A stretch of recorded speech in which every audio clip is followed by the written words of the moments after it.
Go! So, matapos natin pumunta kanina sa Cebu Basilica del Santo Niño at Magellan Cross, narito naman tayo sa harap ng Cebu Metropolitan Cathedral.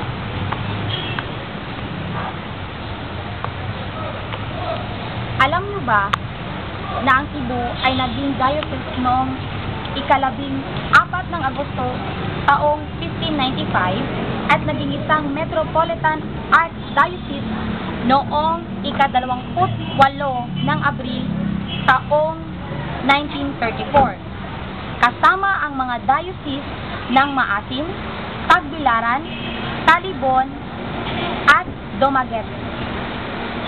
At alam niyo rin ba, na ang patron ng simbahang ito ay isang maagang Kristiyanong martir na Saint Vitalis, na ang kapistahan ay tuwing April 28 na siya ring araw na natagpuan ang imahe ni Señor Santo Niño de Cebu.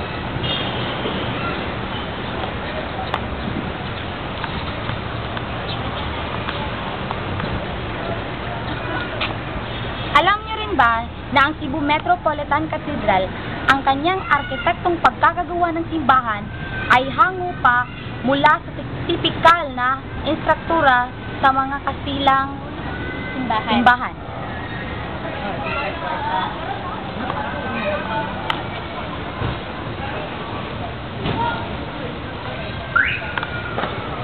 So, kasalukuyang makikita natin sa may itaas na bahagi ang natirang bahagi ng simbahan, bunga ng lindol na nangyari noong nakaraang Oktubre, nakaraang taon.